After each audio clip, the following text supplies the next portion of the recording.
La energía nuclear suponía para la Unión Soviética un suministro barato e inagotable de electricidad. Chernobyl era la central nuclear más nueva de todas, un triunfo de la ciencia soviética. Pero todo se vino abajo.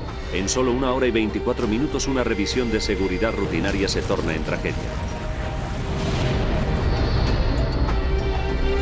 Mueren 31 personas y cientos resultan envenenadas como consecuencia de la nube tóxica que se extiende hasta Asia y Estados Unidos. Ahora volveremos a Chernobyl con las personas que se vieron involucradas y mediante la tecnología más avanzada revelaremos qué fue exactamente lo que falló. Los desastres no ocurren sin más, están causados por una secuencia de acontecimientos críticos. Descubran las nefastas decisiones que se tomaron en los segundos anteriores al desastre.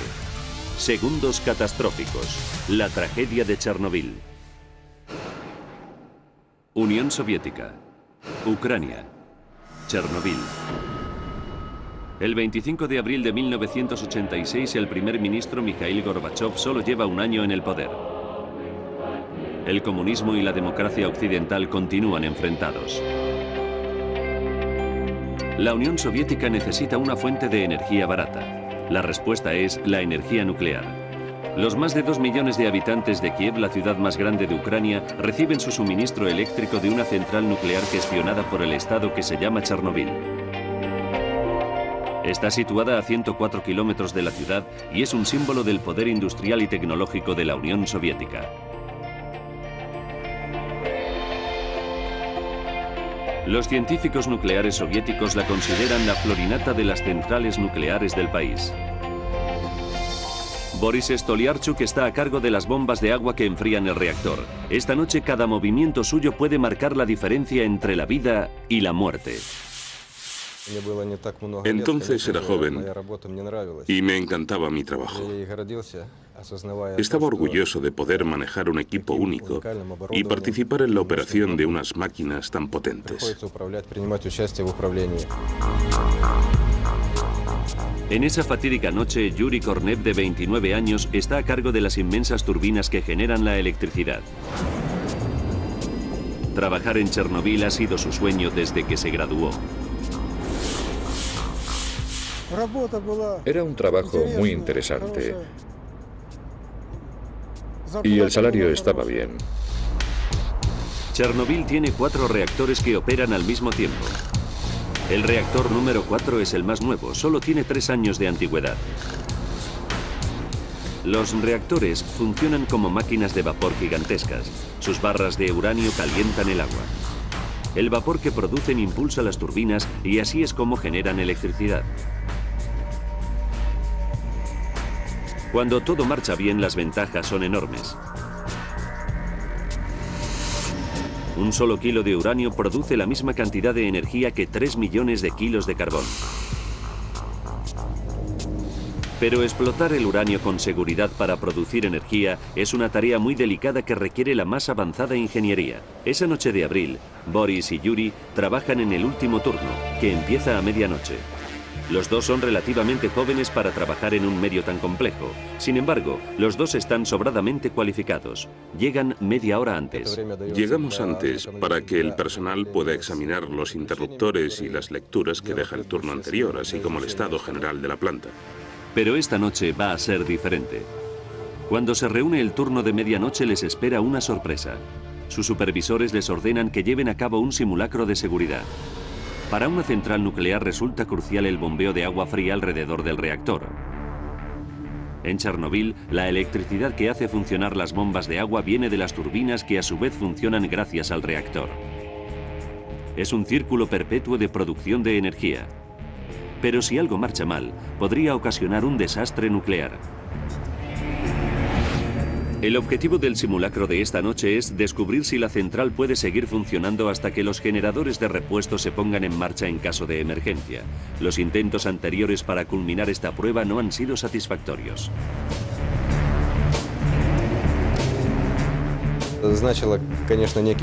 Significaba una carga de trabajo extra, pero el trabajo en sí no era complejo. El agua que enfrían los reactores proviene de un canal que fluye a lo largo de la central. Es un imán para los pescadores locales. Esta noche, Pieter Tolstiakov está pescando con un amigo.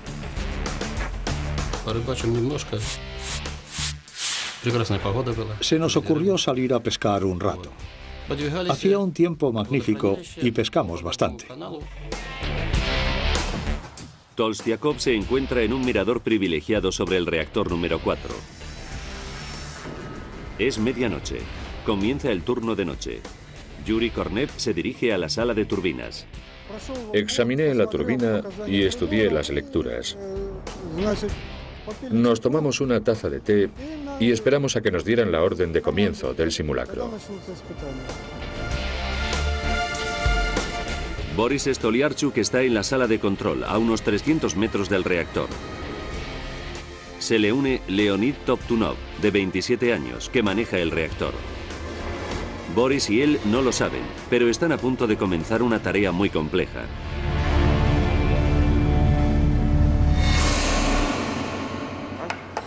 Como es habitual, el servicio de bomberos propio de Chernobyl está de guardia por si ocurre una emergencia. 12:05 de la noche. Comienzan los preparativos para la prueba. Leonid reduce gradualmente la potencia.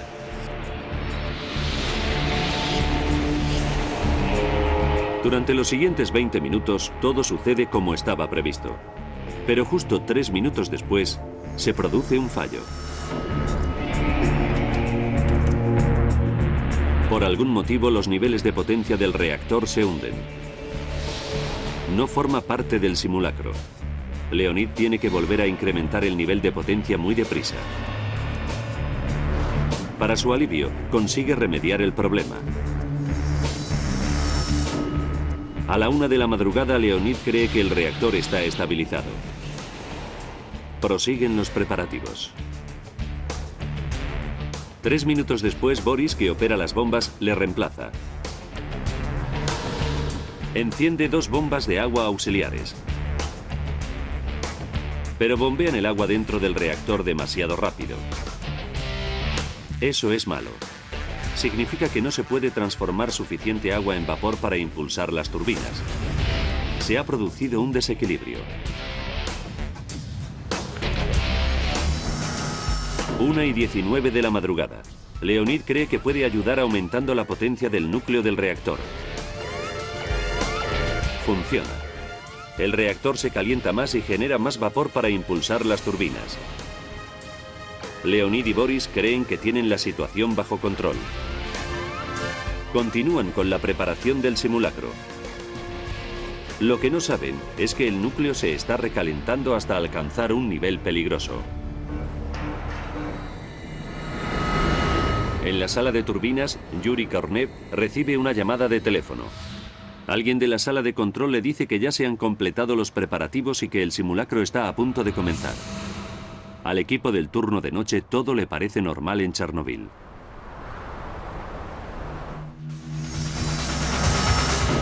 – 1:23 de la madrugada. Un operador apaga sus turbinas como estaba planeado. Es el comienzo del simulacro que llevan preparando desde el principio de su turno. Pero cuando Leonid examina el monitor, descubre que la temperatura se ha disparado. La presión de las cabezas del reactor es crítica. Saltan las alarmas de advertencia de la sala de control. Leonid y Boris se dan cuenta de que tienen un problema. Pero lo que no saben es que disponen de tan solo unos segundos para impedir un desastre nuclear catastrófico.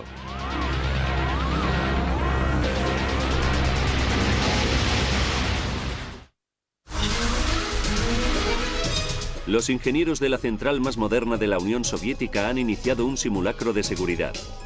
Pero desde el principio han surgido problemas y ahora parece ocurrir algo muy grave. Los jóvenes que trabajan en el turno de noche luchan para evitar un importante accidente nuclear. 1:23 de la madrugada. El hombre a cargo del reactor, Leonid Toptunov, toma medidas dramáticas. Aprieta el botón de apagado de emergencia del reactor. Pero el reactor no se apaga. Y lo que es peor, el calor del reactor se incrementa todavía más y alcanza un nivel 100 veces superior al normal. Y se produce lo inimaginable. El calor extremo comienza a destruir el núcleo. Boris y Leonid se dan cuenta de que la situación se les ha escapado de las manos. Justo un minuto después explota el reactor número 4 de Chernobyl.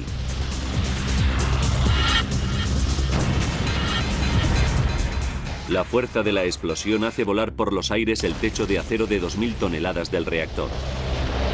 8 toneladas de combustible altamente radioactivo se dispersan en el cielo de la noche.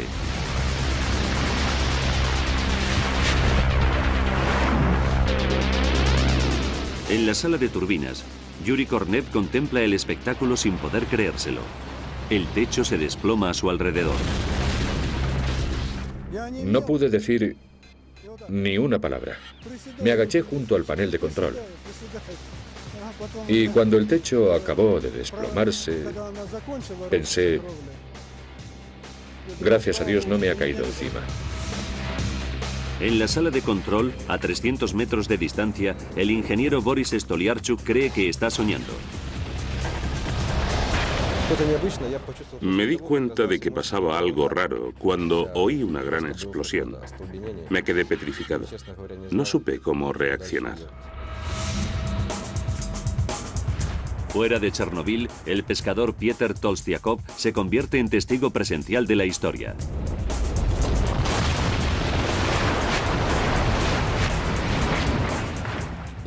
Explosión no es la palabra adecuada.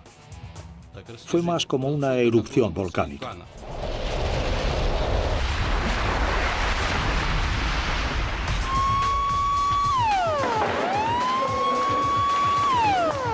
Suena la alarma de la estación de bomberos de la central. 4 minutos después de la explosión, un primer grupo de 14 bomberos acude al lugar del siniestro.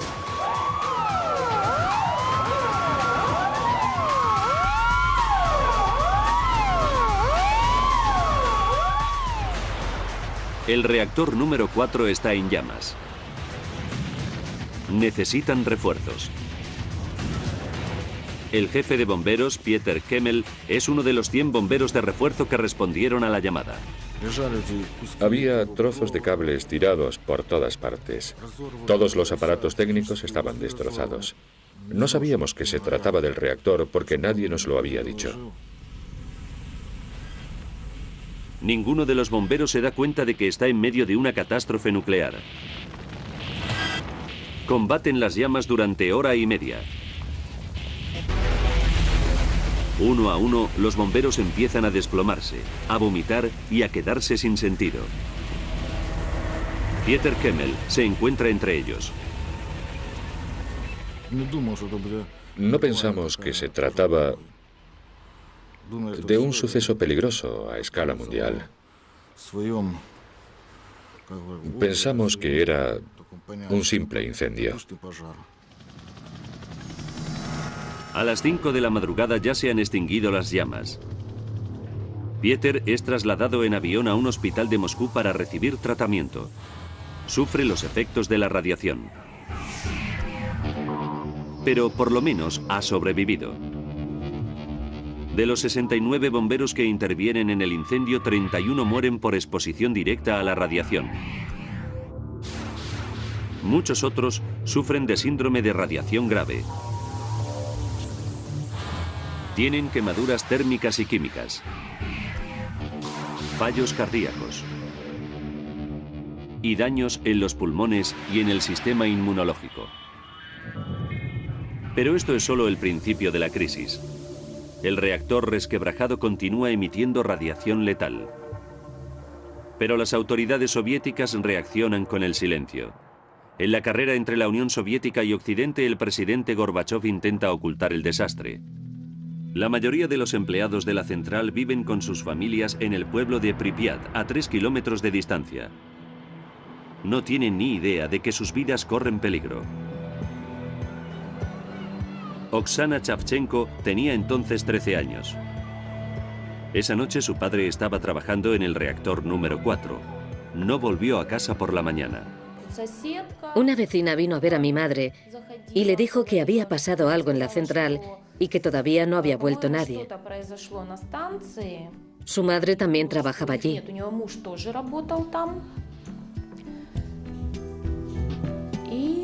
Nos pusimos nerviosas. Sospechábamos que pasaba algo malo.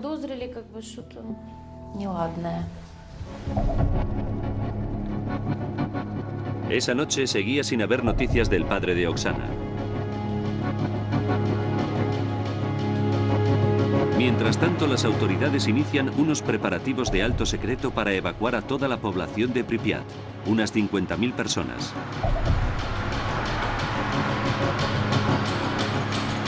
La evacuación tiene que ser rápida y eficaz.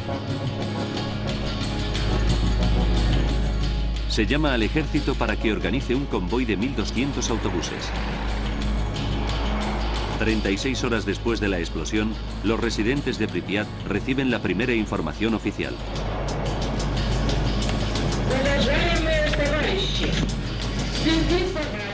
Atención, camaradas. Se ha producido una situación problemática en relación con la radioactividad de la central nuclear de Chernobyl.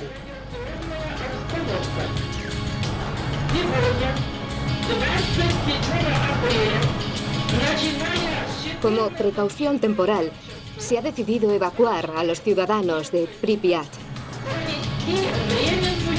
Oksana se quedó asombrada. Nos dijeron que hiciésemos las maletas y que preparáramos algo de comer para el viaje, que lleváramos nuestra documentación y dinero y esperáramos a que llegaran los autobuses.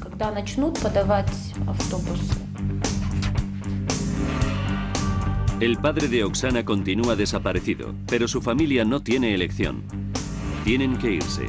Nadie sabe a dónde les van a conducir.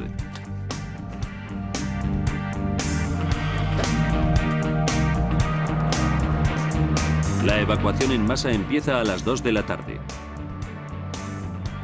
3 horas después, Pripyat es un pueblo fantasma. La columna de autobuses y camiones se extiende a lo largo de 15 kilómetros. En Chernobyl, el reactor continúa escupiendo radioactividad.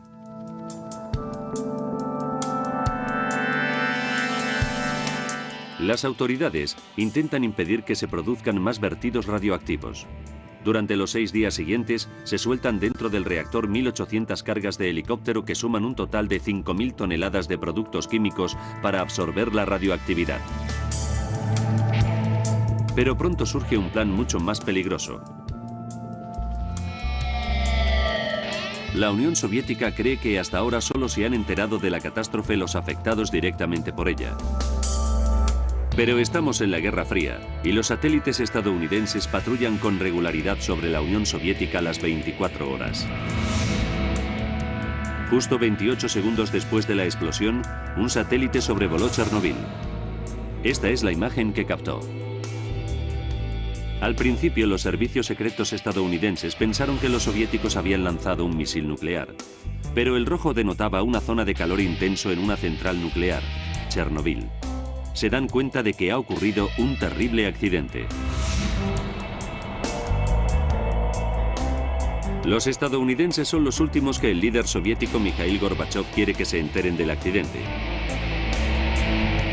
Lleva solo un año en el cargo y los norteamericanos podrían emplear la información para desvelar las carencias de la tecnología nuclear soviética y el desastre resultaría vergonzante a nivel internacional.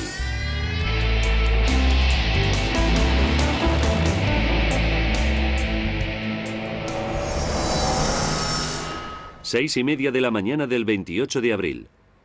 2 días después del desastre, el ingeniero nuclear Cliff Robinson se dirige a su trabajo en la central nuclear de Forsmark, en Suecia.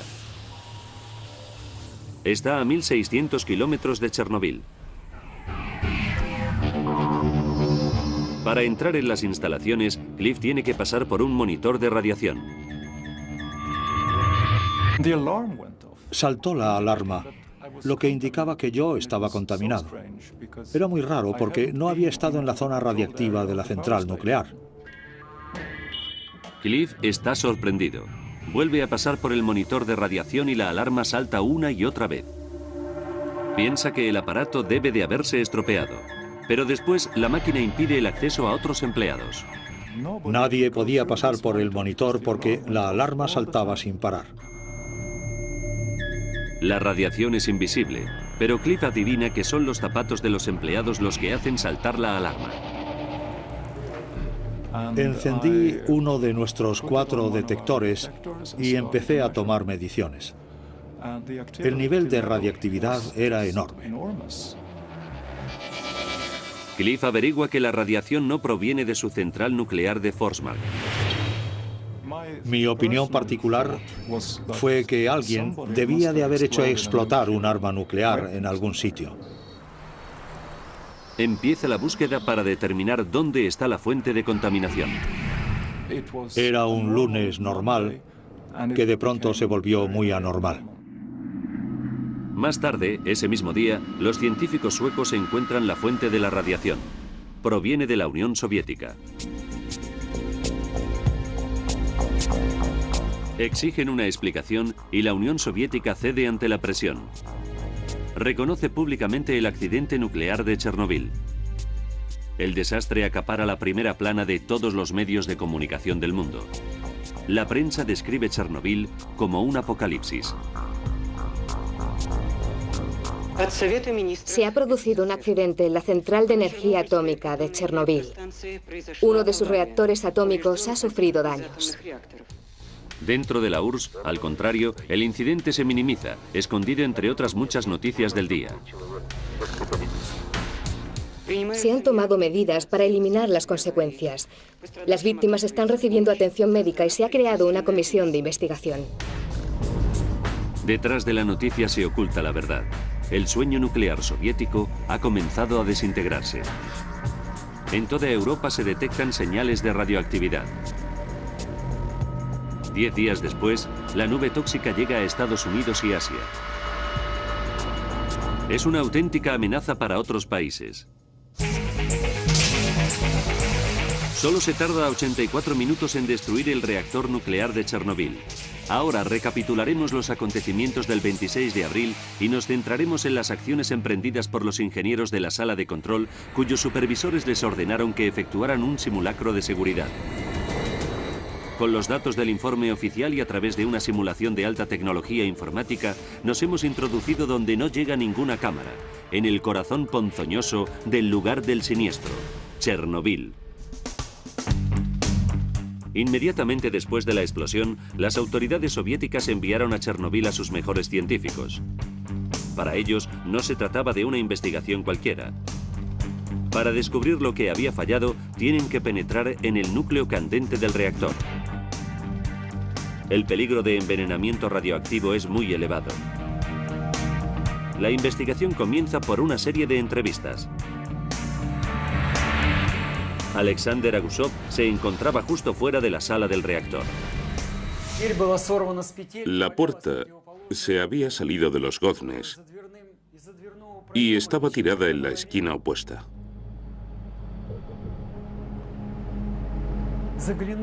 A través de la puerta no se veía nada. Miré por encima de los escombros y vi que la pared y el techo se habían desmoronado. Por las paredes rotas caía agua. Era un agua que brillaba.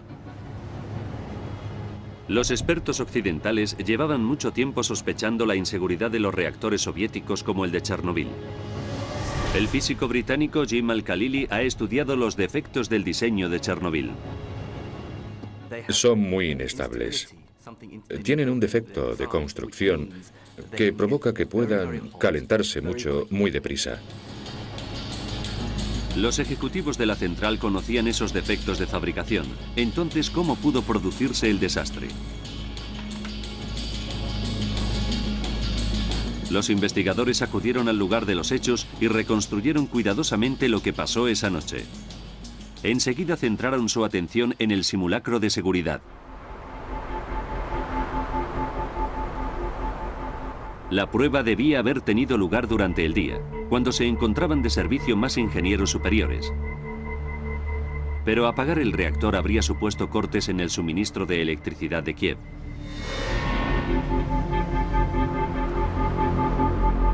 Por lo tanto, el simulacro se retrasó hasta esa noche, cuando la demanda de electricidad era mínima.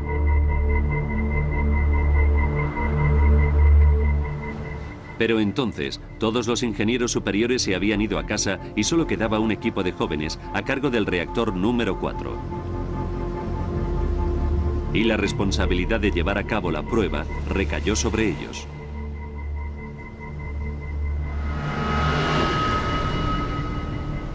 Eso abre una cuestión fundamental para los investigadores. ¿Se trató de un error humano o de un fallo de diseño del reactor? ¿Cómo se convirtió un simulacro de seguridad en el peor accidente nuclear de la historia?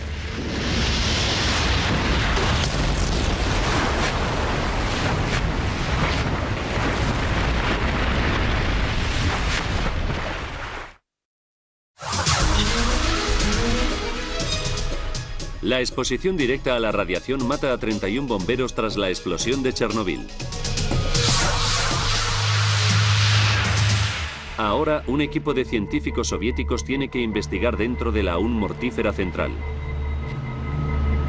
Los investigadores saben que se estaba realizando un simulacro de seguridad cuando se produjo la explosión. ¿El accidente fue culpa de los operarios o de un defecto del reactor? Así es como debería haber funcionado el reactor. Las largas barras de uranio se emplean para generar calor en el núcleo del reactor. Se insertan varillas de control para supervisar la cantidad de energía que produce el uranio. Cuando el agua situada sobre el núcleo del reactor se convierte en vapor. Al igual que en cualquier central de energía convencional, el vapor impulsa las turbinas que generan la electricidad. Chernobyl funciona con la misma energía eléctrica que genera.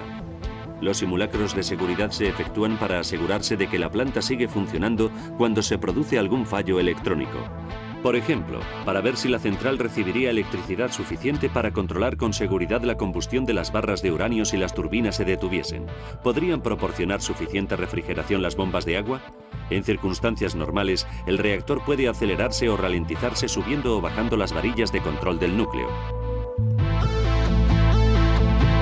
El agua que se bombea sobre el núcleo sirve para que no se recaliente, además de producir vapor para generar electricidad. Pero si las turbinas de la central no pudieran producir la electricidad que hace funcionar las cruciales bombas de agua, el reactor podría recalentarse rápida y peligrosamente. Por eso los científicos centraron su investigación en los actos de los operarios del turno de noche. La seguridad del reactor depende de un delicado equilibrio entre estos dos hombres. Juntos tienen que asegurarse de que haya siempre suficiente vapor para impulsar las turbinas y para que el núcleo del reactor no se recaliente. Aunque eran jóvenes, los dos tenían mucha experiencia. Entonces, ¿qué pudo pasar aquella noche fatídica? Nos encontramos a 1 hora y 19 minutos de la explosión. Leonid pone en marcha el núcleo del reactor. Al principio todo parece marchar bien. Las varillas de control del reactor regulan la cantidad de energía que produce el uranio. En el núcleo de un reactor, el vapor y por lo tanto la cantidad de energía generada se regula mediante varillas de control. Cuando las varillas de control se bajan hacia el núcleo, se produce menos energía y a su vez se produce menos vapor para impulsar las turbinas. Cuando se levantan las varillas de control, la energía del núcleo vuelve a incrementarse.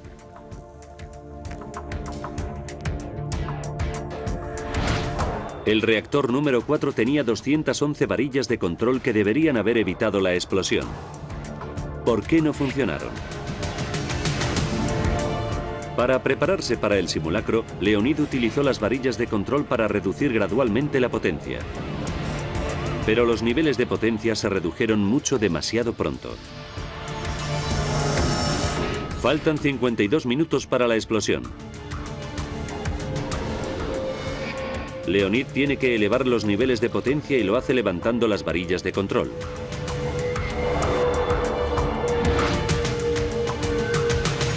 Funciona. Lenta pero segura, la potencia alcanza el nivel requerido.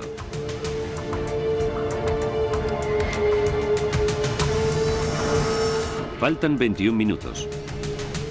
Boris continúa con los preparativos para el simulacro y altera el flujo del agua que rodea el núcleo del reactor. La idea es que las bombas principales, que son las que normalmente suministran el agua, se paren durante la simulación del corte de energía.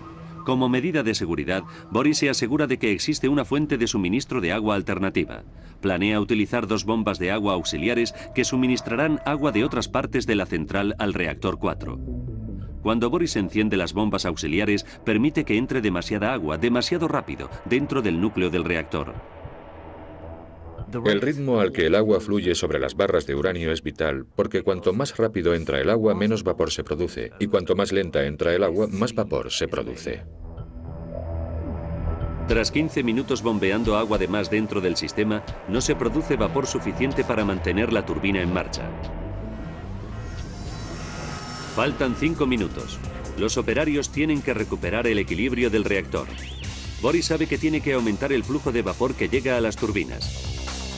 Para lograrlo, bombea más agua en el tambor de vapor. El tambor de vapor es una cámara central donde se mantienen bajo control los niveles de agua y de vapor. Al incrementarse el volumen de agua del tambor, la presión del vapor recupera su nivel normal. Pero Boris deja que entre demasiada agua fría en el tambor de vapor. El resultado es que el exceso de agua penetra en el núcleo del reactor y vuelve a disminuir la cantidad de vapor generada. Y ni siquiera han empezado aún el simulacro.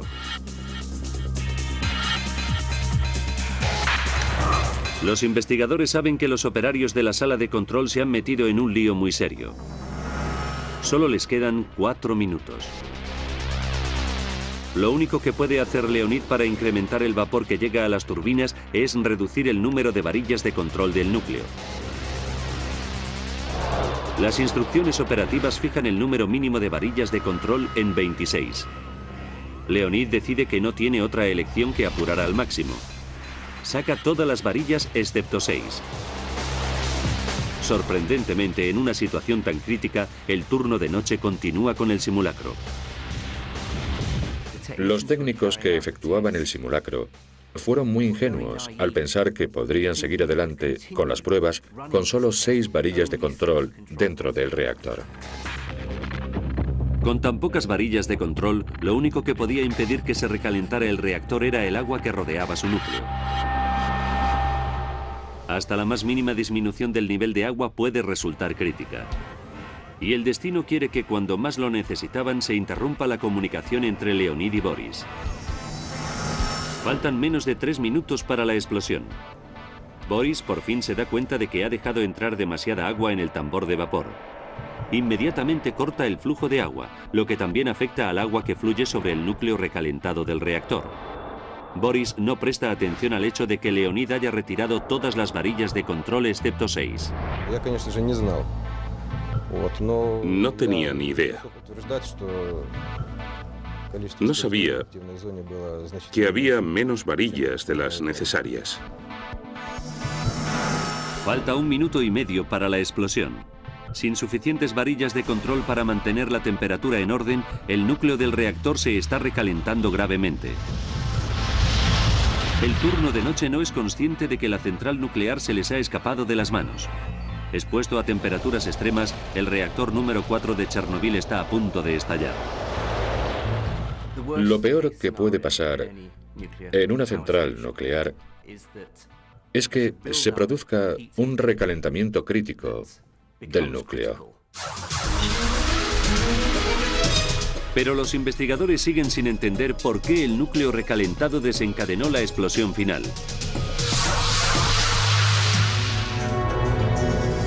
Faltan 56 segundos para el desastre. El operario de la turbina recibe la orden de continuar con el simulacro de seguridad. Apaga todas las turbinas. De repente, los marcadores muestran que los niveles de energía del reactor son peligrosamente altos. Ahora, ya no queda tiempo.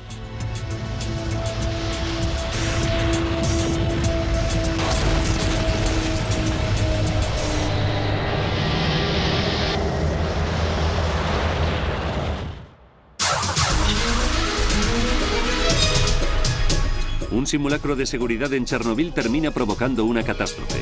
El reactor nuclear va a explotar dentro de 13 segundos.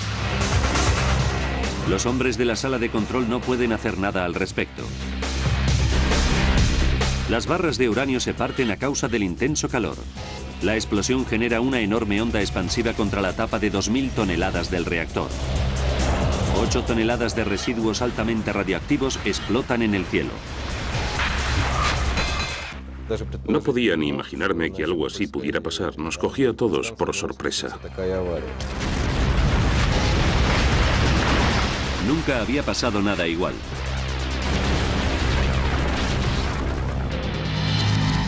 Los fragmentos radioactivos salen despedidos directamente a la atmósfera. Los investigadores calculan que salieron disparados a 1 kilómetro de distancia. Algunos de los residuos radioactivos son tan ligeros que los puede trasladar el viento y diseminarlos a miles de kilómetros. En 10 días, alcanzan Japón y el norte de América. Los átomos radiactivos son muy inestables y quieren estabilizarse. Lo hacen emitiendo radiaciones. Si la dosis de radiación es lo bastante grande, puede llegar a dañar los tejidos humanos e incluso resultar letal. Aunque ahora los investigadores ya saben lo que causó la explosión, están horrorizados ante la perspectiva de una catástrofe mucho mayor. La radioactividad no se extiende solamente por el aire. Los científicos temen que el núcleo del reactor se funda en la masa de agua sobre la que está construido. Una vez que el material radiactivo entra en contacto con aguas subterráneas, puede extenderse muy deprisa y llegar a miles y miles de hogares en forma de agua potable. Los habitantes de Kiev, a solo 104 kilómetros de distancia, no tienen ni idea de que sus vidas corren peligro. Pero para los hombres a cargo del control del desastre representa una gran preocupación. Tienen que averiguar si se ha fundido el núcleo. La tarea le es asignada a Veniamin Prianisnikov. Tiene que arrastrarse por un túnel de 80 centímetros de ancho para inspeccionar los daños del núcleo. ¿Por qué acepté desempeñar esa labor? ¿A qué se refiere con aceptar? Yo no acepté. En aquellos tiempos a nadie le pedían su consentimiento. Veniamin sabe muy bien que está arriesgando su vida. Con mucho cuidado se mete en el habitáculo que hay bajo el núcleo. De repente le cae algo en la cabeza. Si me hubiera caído encima fluido radiactivo, estaría muerto. Ahora sería hombre muerto. Sus compañeros le lanzan un contador Geiger. Los niveles de radiación son seguros. Lo que le ha caído en la cabeza no es un residuo nuclear, sino un escombro no contaminado. Cuando me di cuenta de que seguía vivo, me alegré tanto que es difícil de creer. Estaba entusiasmado. Si hubiera sido material radiactivo, no habría tenido ninguna posibilidad de salir con vida. Se me habrían podrido los huesos. Veniamin confirma que de momento el núcleo del reactor no se ha fundido. Pero las autoridades temen que acabe haciéndolo. Tienen que actuar deprisa. Rápidamente deciden colocar una enorme losa de hormigón bajo el reactor. Pero para colocar la losa tienen que construir un túnel de acceso. Es una tarea faraónica. 400 mineros excavan día y noche. En 15 días consiguen completar un túnel de 168 metros de largo. Y se consigue colocar la losa de hormigón en su sitio.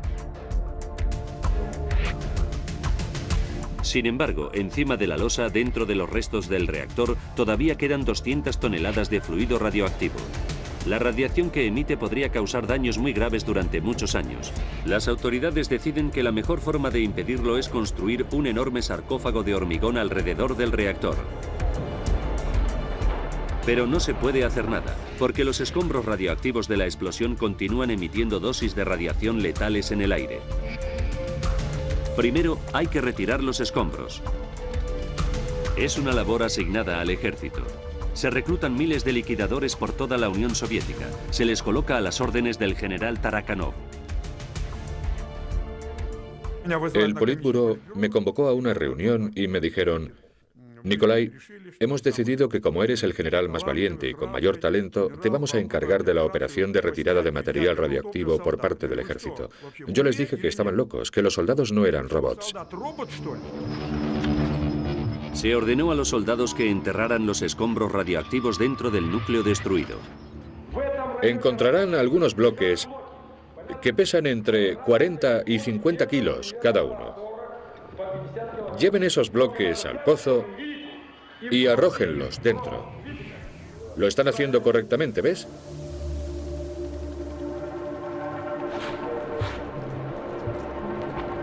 Los soldados cumplieron con su deber vestidos con una ropa especial de plomo que pesaba 30 kilos. Cada hombre solo podía trabajar 3 minutos, tiempo suficiente para recibir la dosis de radiación de toda una vida. En los años posteriores, muchos de ellos morirían por su culpa. Yo mismo recibí radiaciones y tuve que enviar a mis soldados a que las recibieran. Fue increíble. La construcción de la estructura se realiza al mismo tiempo que la operación de limpieza. Se termina en un tiempo récord de 206 días. Pero dentro de la estructura permanecen 200 toneladas de uranio letal y 1 tonelada de plutonio, que es aún más mortífero. Y nadie sabe de verdad si la estructura será capaz de impedir que las radiaciones escapen del núcleo.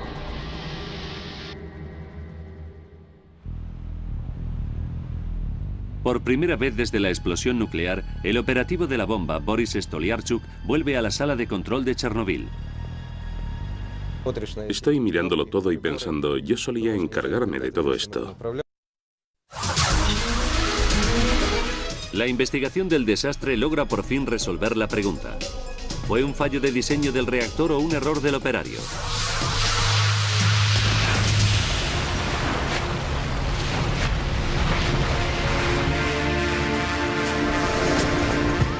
Se descubre que la cadena crítica de sucesos se desencadenó por los actos de los trabajadores del turno de noche, a quienes sus supervisores habían ordenado realizar un simulacro de seguridad. Leonid retiró demasiadas varillas de control del reactor.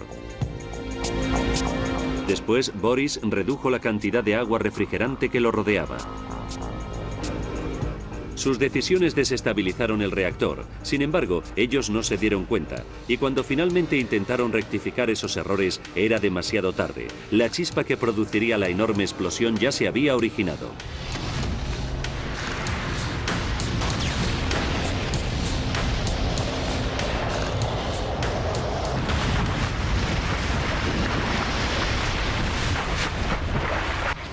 Pero los investigadores determinaron que no se podía culpar a los operarios del turno de noche. A Boris y Leonid les obligaron a llevar a cabo el simulacro de seguridad. La conclusión final, el desastre estuvo causado por una gestión ejecutiva ineficiente. Se condenó a 10 años de cárcel a 3 ingenieros superiores. Aunque quedó exonerado de toda culpa, Boris todavía se siente obligado a defender la actuación del turno de noche.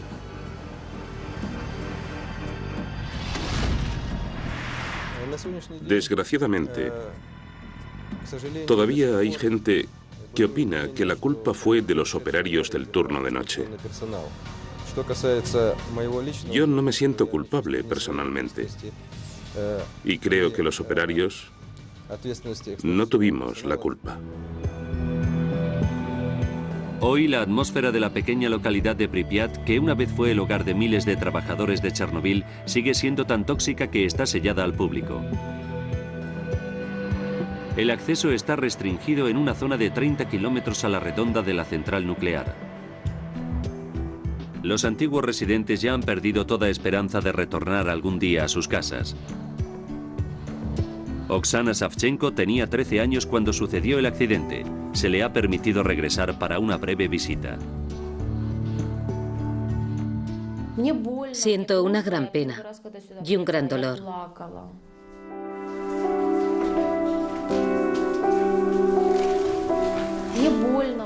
Cuando llegué me eché a llorar.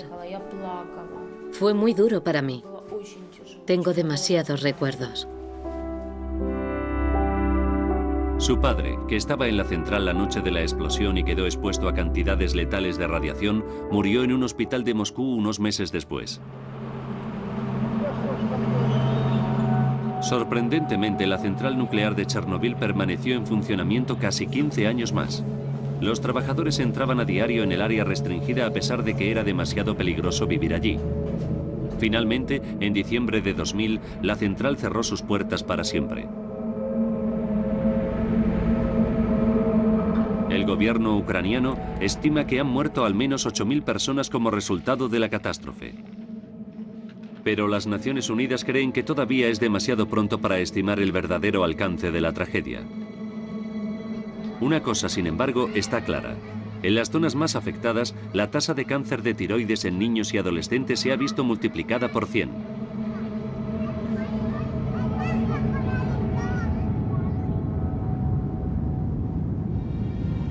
El desastre obligó a la Unión Soviética a modificar todos los reactores de diseño similar para asegurarse de que la tragedia no se repetiría. En la actualidad permanecen en el interior del reactor destruido 200 toneladas de uranio letal y casi una de plutonio.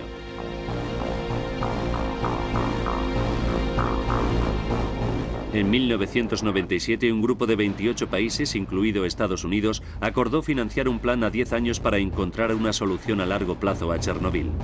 Costará la enorme suma de 615 millones de euros. Se construirá un arco de acero de 20.000 toneladas que encerrará por completo el reactor 4 de Chernobyl. Una parte fundamental del nuevo proyecto es la colocación de 4 grúas gigantes en el techo de la nueva estructura. Serán capaces de desmontar los escombros y eliminar el polvo radioactivo. Cuando esté terminado, se espera que la amenaza radioactiva de Chernobyl haya desaparecido para siempre.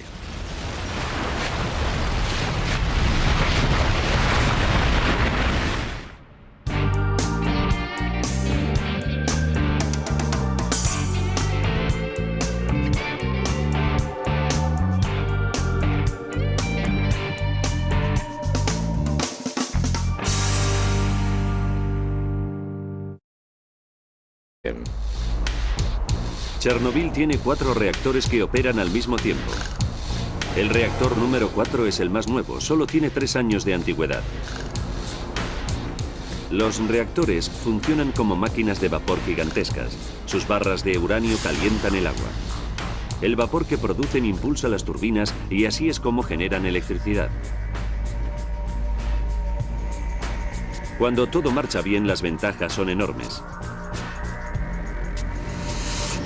Un solo kilo de uranio produce la misma cantidad de energía que 3 millones de kilos de carbón. Pero explotar el uranio con seguridad para producir energía es una tarea muy delicada que requiere la más avanzada ingeniería. Esa noche de abril, Boris y Yuri trabajan en el último turno, que empieza a medianoche. Los dos son relativamente jóvenes para trabajar en un medio tan complejo. Sin embargo, los dos están sobradamente cualificados. Llegan media hora antes. Llegamos antes para que el personal pueda examinar los interruptores y las lecturas que deja el turno anterior, así como el estado general de la planta. Pero esta noche va a ser diferente. Cuando se reúne el turno de medianoche les espera una sorpresa. Sus supervisores les ordenan que lleven a cabo un simulacro de seguridad. Para una central nuclear resulta crucial el bombeo de agua fría alrededor del reactor. En Chernobyl, la electricidad que hace funcionar las bombas de agua viene de las turbinas que a su vez funcionan gracias al reactor. Es un círculo perpetuo de producción de energía. Pero si algo marcha mal, podría ocasionar un desastre nuclear. El objetivo del simulacro de esta noche es descubrir si la central puede seguir funcionando hasta que los generadores de repuesto se pongan en marcha en caso de emergencia. Los intentos anteriores para culminar esta prueba no han sido satisfactorios.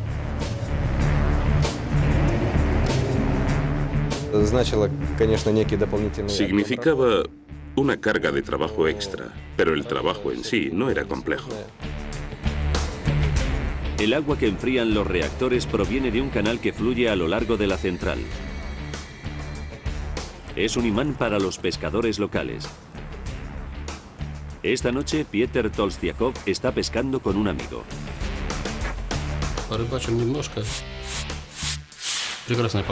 Se nos ocurrió salir a pescar un rato. Hacía un tiempo magnífico y pescamos bastante. Tolstiakov se encuentra en un mirador privilegiado sobre el reactor número 4. Es medianoche. Comienza el turno de noche. Yuri Kornev se dirige a la sala de turbinas.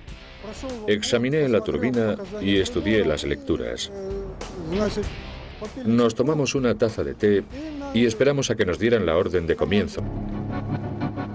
Esa noche seguía sin haber noticias del padre de Oksana. Mientras tanto, las autoridades inician unos preparativos de alto secreto para evacuar a toda la población de Pripyat, unas 50.000 personas.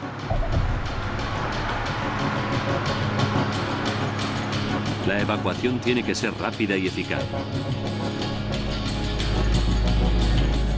Se llama al ejército para que organice un convoy de 1.200 autobuses.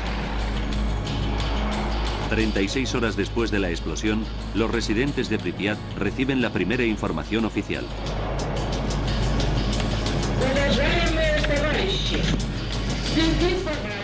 Atención, camaradas. Se ha producido una situación problemática en relación con la radioactividad de la central nuclear de Chernobyl.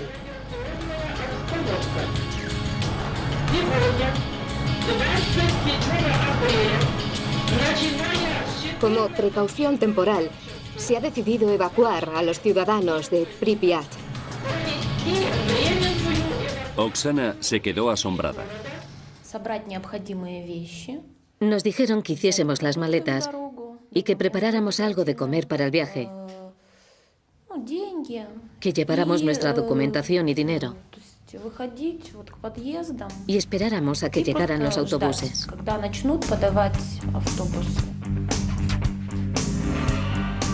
El padre de Oksana continúa desaparecido, pero su familia no tiene elección. Tienen que irse. Nadie sabe a dónde les van a conducir.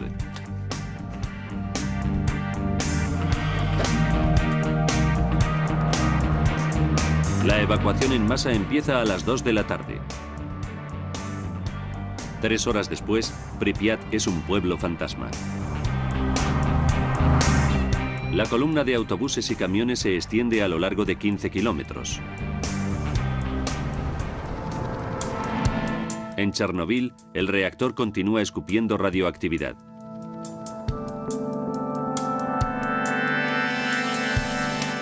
Las autoridades intentan impedir que se produzcan más vertidos radioactivos.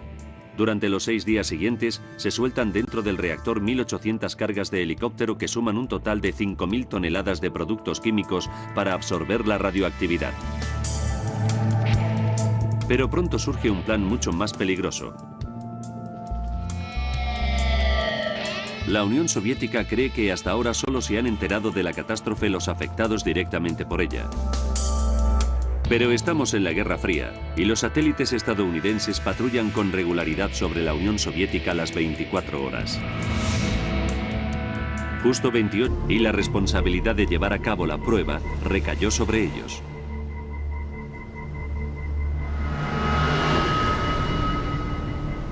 Eso abre una cuestión fundamental para los investigadores. ¿Se trató de un error humano o de un fallo de diseño del reactor? ¿Cómo se convirtió un simulacro de seguridad en el peor accidente nuclear de la historia?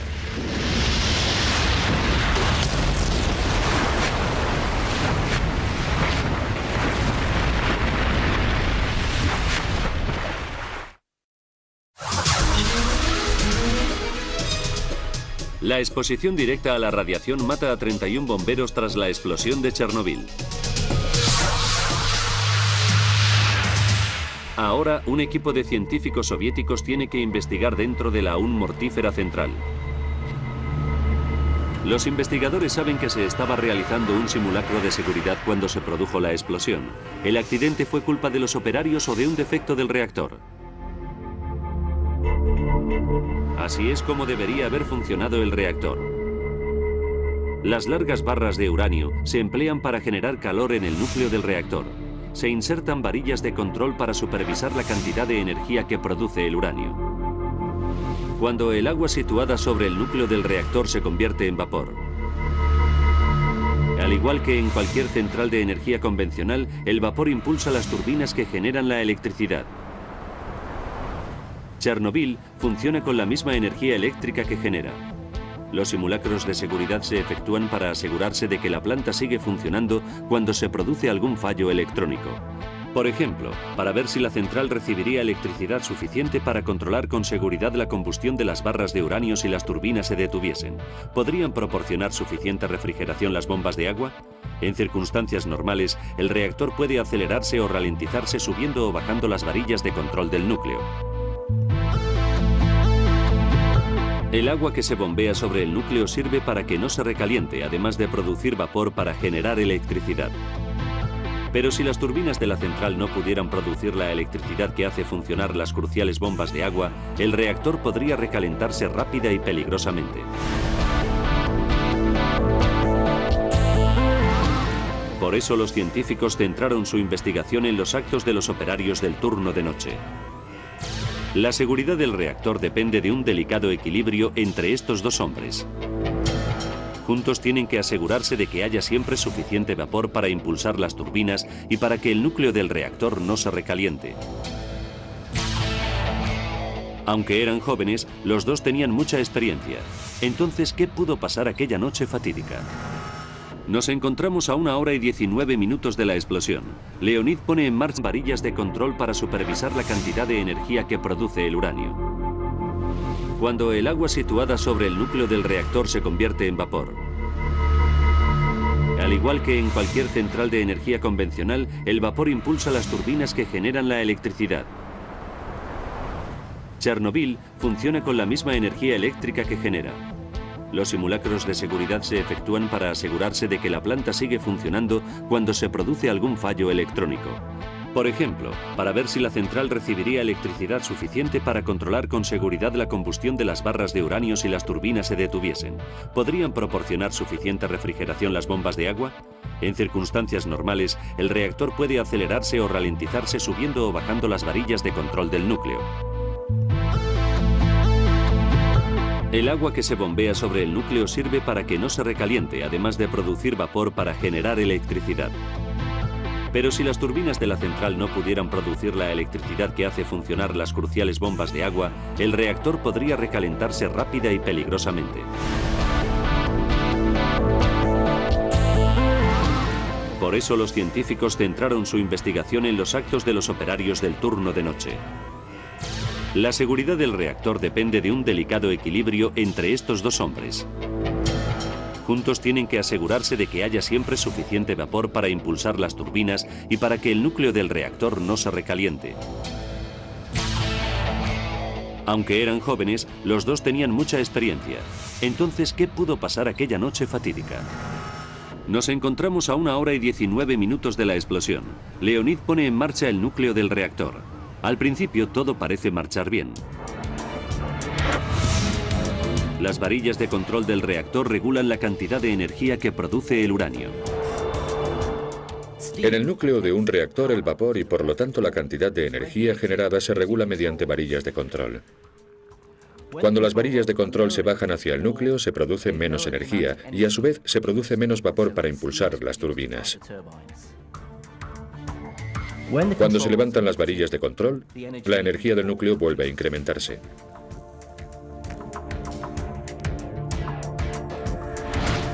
El reactor número 4 tenía 211 varillas de control que deberían haber evitado la explosión. ¿Por qué no funcionaron?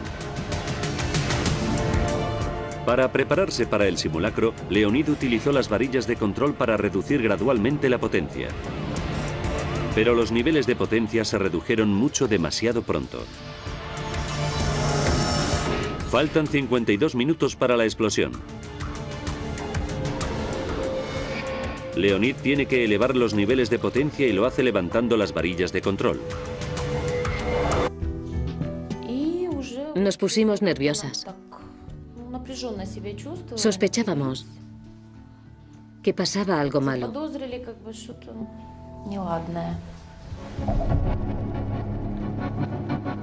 Esa noche seguía sin haber noticias del padre de Oksana.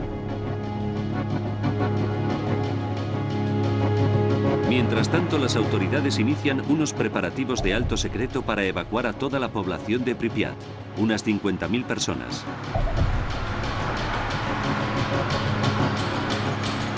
La evacuación tiene que ser rápida y eficaz. Se llama al ejército para que organice un convoy de 1.200 autobuses. 36 horas después de la explosión, los residentes de Pripyat reciben la primera información oficial.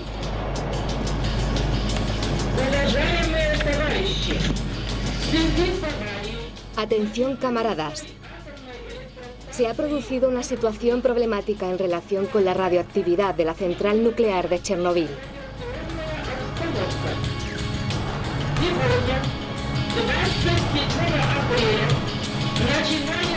Como precaución temporal, se ha decidido evacuar a los ciudadanos de Pripyat. Oksana se quedó asombrada. Nos dijeron que hiciésemos las maletas y que preparáramos algo de comer para el viaje, que lleváramos nuestra documentación y dinero y esperáramos a que llegaran los autobuses.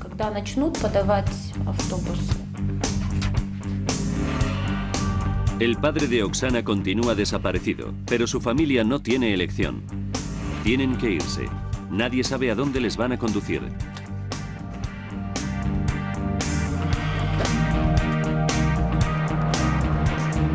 La evacuación en masa empieza a las 2 de la tarde. 3 horas después, Pripyat es un pueblo fantasma. La columna de autobuses y camiones se extiende a lo largo de 15 kilómetros. En Chernobyl, el reactor continúa escupiendo radioactividad.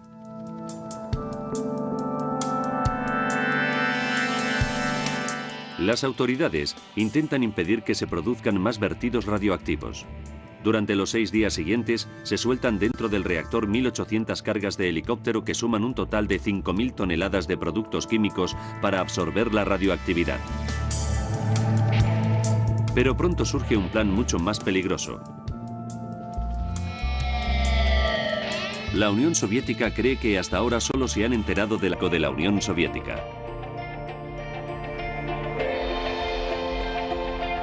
Los científicos nucleares soviéticos la consideran la florinata de las centrales nucleares del país. Boris Stolyarchuk está a cargo de las bombas de agua que enfrían el reactor. Esta noche cada movimiento suyo puede marcar la diferencia entre la vida y la muerte. Entonces era joven y me encantaba mi trabajo. Estaba orgulloso de poder manejar un equipo único y participar en la operación de unas máquinas tan potentes. En esa fatídica noche, Yuri Kornev, de 29 años, está a cargo de las inmensas turbinas que generan la electricidad. Trabajar en Chernobyl ha sido su sueño desde que se graduó. Era un trabajo muy interesante y el salario estaba bien. Chernobyl tiene 4 reactores que operan al mismo tiempo. El reactor número 4 es el más nuevo, solo tiene 3 años de antigüedad. Los reactores funcionan como máquinas de vapor gigantescas. Sus barras de uranio calientan el agua. El vapor que producen impulsa las turbinas y así es como generan electricidad. Cuando todo marcha bien, las ventajas son enormes. Un solo kilo de uranio produce la misma cantidad de energía que 3 millones de kilos de carbón. Pero explotar el uranio con seguridad para producir energía es una tarea muy delicada que requiere la más avanzada ingeniería. Esa noche de abril, Boris y Yuri trabajan en el último turno, que empieza a medianoche. Los dos son relativamente jóvenes para trabajar en un medio tan complejo. Sin embargo, los dos están sobradamente cualificados. Llegan media hora antes. Llegamos antes para que el personal pueda examinar los interruptores y las lecturas que deja el turno anterior, así como el estado general de la planta. Pero esta noche va a ser diferente. Cuando se reúne el turno de medianoche les espera una sorpresa. Sus supervisores les ordenan que lleven a cabo un simulacro de seguridad. Para una central nuclear resulta crucial el bombeo de agua fría alrededor del reactor. En Chernobyl, la electricidad que hace funcionar las bombas de agua viene de las turbinas que a su vez funcionan gracias al reactor. Es un círculo perpetuo de producción de energía. pero si algo marcha mal, podría ocasionar un desastre nuclear. El objetivo del simulacro de esta noche es descubrir si la central puede seguir funcionando hasta que los generadores de repuesto se pongan en marcha en caso de emergencia. Los intentos anteriores para culminar esta prueba no han sido satisfactorios. 24 horas. Justo 28 segundos después de la explosión, un satélite sobrevoló Chernobyl. Esta es la imagen que captó. Al principio, los servicios secretos estadounidenses pensaron que los soviéticos habían lanzado un misil nuclear, pero el rojo denotaba una zona de calor intenso en una central nuclear, Chernobyl. Se dan cuenta de que ha ocurrido un terrible accidente. Los estadounidenses son los últimos que el líder soviético Mikhail Gorbachev quiere que se enteren del accidente. Lleva solo un año en el cargo y los norteamericanos podrían emplear la información para desvelar las carencias de la tecnología nuclear soviética y el desastre resultaría vergonzante a nivel internacional.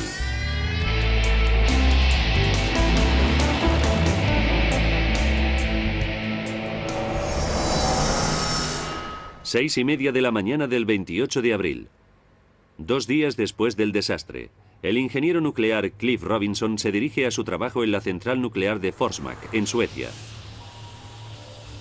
Está a 1.600 kilómetros de Chernobyl. Para entrar en las instalaciones, Cliff tiene que pasar por un monitor de radiación. Saltó la alarma, lo que indicaba que yo estaba contaminado. Era muy raro porque no había estado en la zona radiactiva de la central nuclear. Cliff está sorprendido.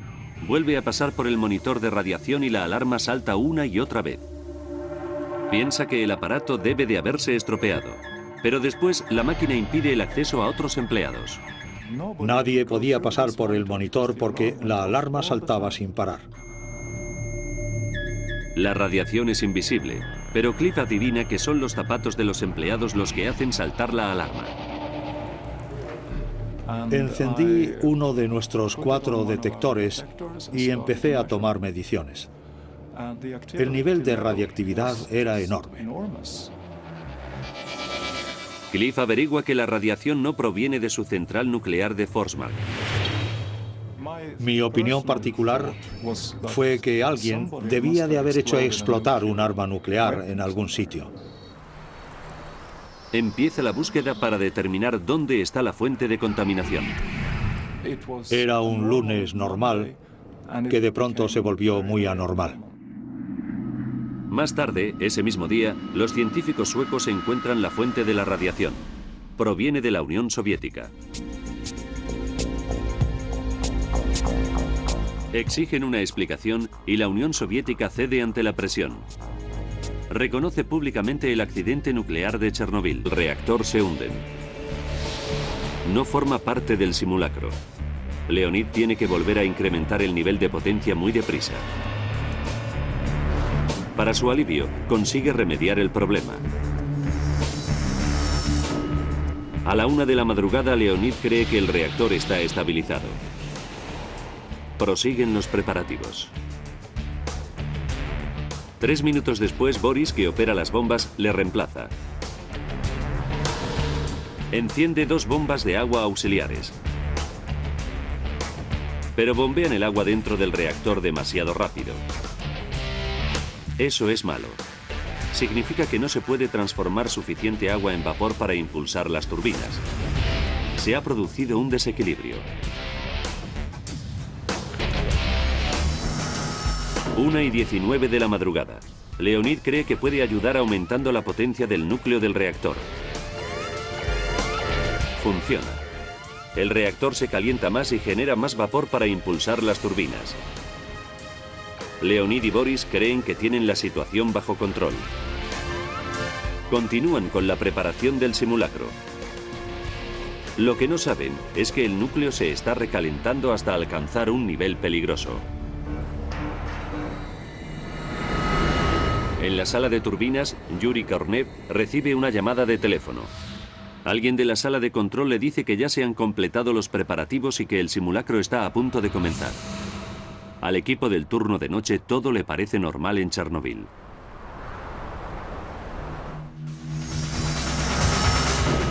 Una y 23 de la madrugada. Un operador apaga sus turbinas como estaba planeado. Es el comienzo del simulacro que llevan preparando desde el principio de su turno. Pero cuando Leonid examina el monitor, descubre que la temperatura se ha disparado. La presión de las cabezas del reactor es crítica. Saltan las alarmas de advertencia de la sala de control. Leonid y Boris se dan cuenta de que tienen un problema. Pero lo que no saben es que disponen de tan solo unos segundos para impedir un desastre nuclear catastrófico.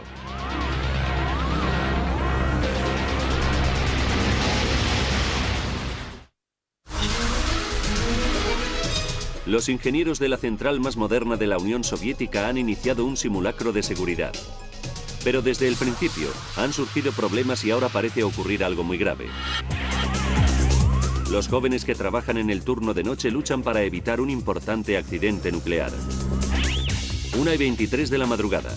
El hombre a cargo del reactor, Leonid Toptunov, toma medidas dramáticas. Pero cuando Leonid examina el monitor, descubre que la temperatura se ha disparado. La presión de las cabezas del reactor es crítica. Saltan las alarmas de advertencia de la sala de control. Leonid y Boris se dan cuenta de que tienen un problema. Pero lo que no saben es que disponen de tan solo unos segundos para impedir un desastre nuclear catastrófico.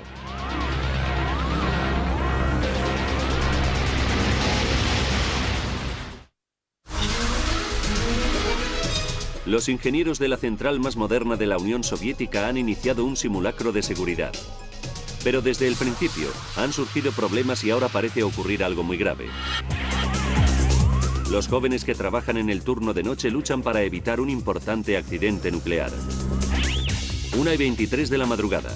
El hombre a cargo del reactor, Leonid Toptunov, toma medidas dramáticas. Aprieta el botón de apagado de emergencia del reactor. Pero el reactor no se apaga. Y lo que es peor, el calor del reactor se incrementa todavía más y alcanza un nivel 100 veces superior al normal. Y se produce lo inimaginable. El calor extremo comienza a destruir el núcleo. Boris y Leonid se dan cuenta de que la situación se les ha escapado de las manos. Justo un minuto después explota el reactor número 4 de Chernobyl.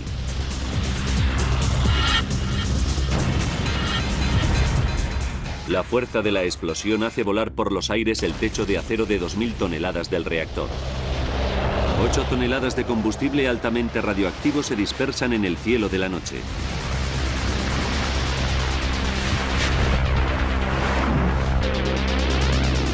En la sala de turbinas, Yuri Kornev contempla el espectáculo sin poder creérselo. El techo se desploma a su alrededor. No pude decir ni una palabra. Me agaché junto al panel de control. Y cuando el techo acabó de desplomarse, pensé, gracias a Dios no me ha caído encima. En la sala de control, a 300 metros de distancia, el ingeniero Boris Stoliarchuk cree que está soñando. Me di cuenta de que pasaba algo raro cuando oí una gran explosión. Me quedé petrificado. No supe cómo reaccionar. Fuera de Chernobyl, el pescador Pieter Tolstiakov se convierte en testigo presencial de la historia.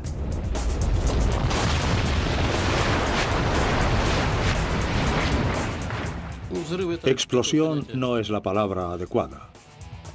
Fue más como una erupción volcánica. Esta noche va a ser diferente. Cuando se reúne el turno de medianoche les espera una sorpresa. Sus supervisores les ordenan que lleven a cabo un simulacro de seguridad. Para una central nuclear resulta crucial el bombeo de agua fría alrededor del reactor. En Chernobyl, la electricidad que hace funcionar las bombas de agua viene de las turbinas que a su vez funcionan gracias al reactor. Es un círculo perpetuo de producción de energía. Pero si algo marcha mal, podría ocasionar un desastre nuclear. El objetivo del simulacro de esta noche es descubrir si la central puede seguir funcionando hasta que los generadores de repuesto se pongan en marcha en caso de emergencia. Los intentos anteriores para culminar esta prueba no han sido satisfactorios.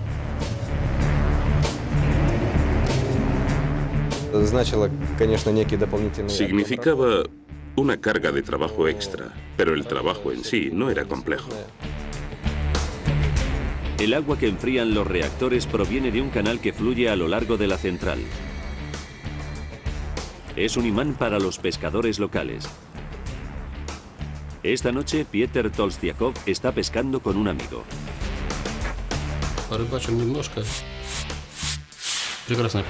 Se nos ocurrió salir a pescar un rato. Hacía un tiempo magnífico y pescamos bastante. Tolstiakov se encuentra en un mirador privilegiado sobre el reactor número 4. Es medianoche. Comienza el turno de noche. Yuri Kornev se dirige a la sala de turbinas. Examiné la turbina y estudié las lecturas. Nos tomamos una taza de té y esperamos a que nos dieran la orden de comienzo del simulacro. Boris Stoliarchuk está en la sala de control, a unos 300 metros del reactor. Se le une Leonid Toptunov, de 27 años, que maneja el reactor.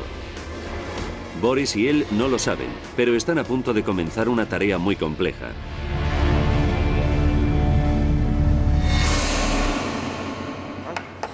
Como es habitual, el servicio de bomberos propio de Chernobyl está de guardia por si ocurre una emergencia. 12:05 de la noche. Comienzan los preparativos para la prueba. Leonid reduce gradualmente la potencia.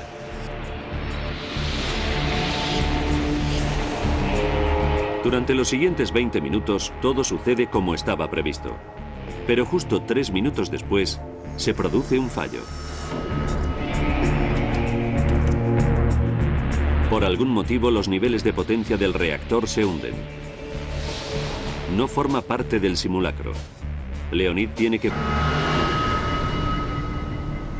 Eso abre una cuestión fundamental para los investigadores. ¿Se trató de un error humano o de un fallo de diseño del reactor? ¿Cómo se convirtió un simulacro de seguridad en el peor accidente nuclear de la historia?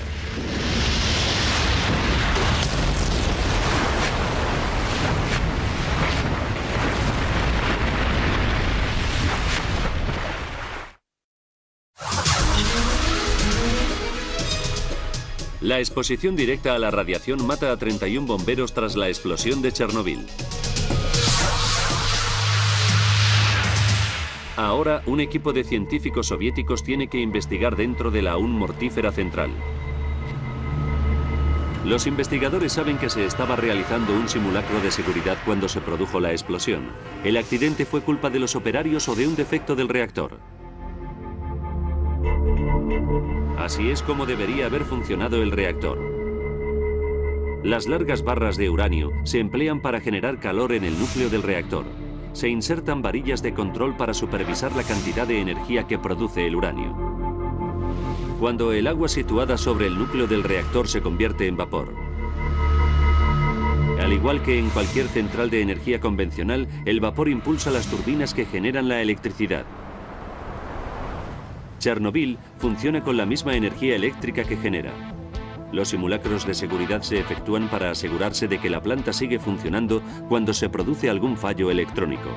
Por ejemplo, para ver si la central recibiría electricidad suficiente para controlar con seguridad la combustión de las barras de uranio si las turbinas se detuviesen. ¿Podrían proporcionar suficiente refrigeración las bombas de agua? En circunstancias normales, el reactor puede acelerarse o ralentizarse subiendo o bajando las varillas de control del núcleo. El agua que se bombea sobre el núcleo sirve para que no se recaliente, además de producir vapor para generar electricidad. Pero si las turbinas de la central no pudieran producir la electricidad que hace funcionar las cruciales bombas de agua, el reactor podría recalentarse rápida y peligrosamente. Por eso los científicos centraron su investigación en los actos de los operarios del turno de noche. La seguridad del reactor depende de un delicado equilibrio entre estos dos hombres. Juntos tienen que asegurarse de que haya siempre suficiente vapor para impulsar las turbinas y para que el núcleo del reactor no se recaliente. Aunque eran jóvenes, los dos tenían mucha experiencia. Entonces, ¿qué pudo pasar aquella noche fatídica? Nos encontramos a 1 hora y 19 minutos de la explosión. Leonid pone en marcha el núcleo del reactor. Al principio todo parece marchar bien. Las